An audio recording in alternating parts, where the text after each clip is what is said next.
గత వైసీపీ ప్రభుత్వంలో నియామకమై అదే ప్రభుత్వంలో రాజీనామా చేసినటువంటి వాలంటీర్లు తిరిగి మమ్మల్ని విధుల్లోకి తీసుకోవాలని కోరుతూ ఈరోజు జిల్లా కలెక్టరేట్ వచ్చి నిరసన తెలియజేయడం జరుగుతుంది. సో వారిని అడిగి తెలుసుకుని అసలు వారు ఎందుకు రాజీనామా చేశారో వారిని అడిగి తెలుసుకుందాం. చెప్పండి, అసలు మీరు ఎందుకు రాజీనామా చేశారు? ఎవరైనా మిమ్మల్ని రాజీనామా చేయమంటే చేశారా? రాజీనామా అంటే సార్, ఎలక్షన్లు ఒక 25 రోజులు ఉందన్నప్పుడు మీటింగులు కండక్ట్ చేశారు సార్. గవర్నమెంట్ మాదే నెక్స్ట్ వస్తుంది, మీరు మా మాట మేము చెప్పింది వింటే మీకు అంతా మేము ఉన్నామనే భరోసా మాకు కల్పించింది సార్. మేమైతే మీటింగులనే అటెండ్ అయ్యాం, కానీ ఇలా సంతకాలు తీసుకొని మేమే ఉన్నాం మీ వెనకతలని అన్నీ నడిపించారు సార్. ఇప్పుడు చూస్తే అన్నీ రివర్స్ అవ్వడం వల్ల అటు వెళ్తే అటు వాళ్ళు ఏమీ మా చేతుల్లో ఏమీ లేదమ్మా ఇప్పుడు అని అంటున్నారు. ఇప్పుడు ఇటువైపు వెళ్తే మీరెందుకు చేశారు అంటున్నారు. సో ఇటు అటు కాకుండా మధ్యలో మేము ఉండిపోయాం సార్ ప్రజెంట్. మీరు చెప్పండి, మీరందరూ కూడా వైసీపీ నేతలు చెందినటువంటి పిల్లలు, అందుకే మిమ్మల్ని వాలంటీర్లుగా తీసుకుని గతంలో విజయసాయిరెడ్డి కూడా వ్యాఖ్యలు చేశారు. మళ్ళీ మిమ్మల్ని టీడీపీ గవర్నమెంట్ తీసుకునే అవకాశం ఉంటుందని భావిస్తున్నారా? ఉంటుందని అనుకుంటున్నాము. ఎందుకంటే ఒక్కరు ఇద్దరు లేదా 50 మెంబర్స్ కాదు, 1,08,000 మెంబర్స్ మొత్తం రిజైన్ చేశారని తెలిసింది. సో వాళ్ళందరికీ చంద్రబాబు నాయుడు గారు న్యాయం చేస్తారని మేము అనుకుంటున్నాం. ఎందుకంటే ఒకరిద్దరితో అనుకోండి ఓకేలే, ఒకరిద్దరు 10 మంది తీసుకోవద్దు అని అనడానికి 1,00,000 కుటుంబాలు చాలా అన్యాయం అయిపోయాయి. మాకైతే బలవంతపు రాజీనామా అనేది చేయడం జరిగింది. దానివల్లనే మేము చేశాము. వాళ్ళు తీసుకుంటారనే నమ్మకంతో మేము ఇలా ఇక్కడి వరకు రావడం కూడా జరిగింది. మీరు చెప్పండి, ఈరోజు మంత్రి అచ్చెన్నాయుడుతో ఒక మాట అన్నారు, బలవంత రాజీనామా చేసిన వాళ్ళపై కేసులు పెట్టండి, వాలంటీర్లు అందరూ ఖచ్చితంగా మిమ్మల్ని పరిగణలో తీసుకున్నారు. దానిపై మీరేమంటారు?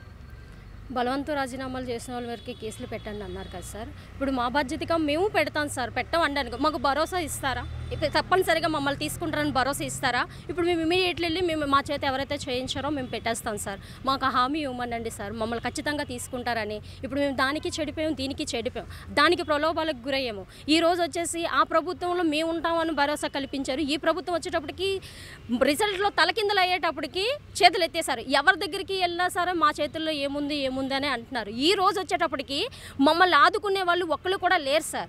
ఈ రోజు వార్డు పరంగానైనా వీధి పరంగానైనా నార్మల్గా ఎక్కడికి వెళ్ళినా సరే వీళ్ళు వైసీపీ క్యాండిడేట్లే అంటున్నారు. కానీ వైసీపీ క్యాండిడేట్లు మేము ఏ క్యాండిడేట్కి సార్ మేము పథకాలు ఇవ్వలేదు.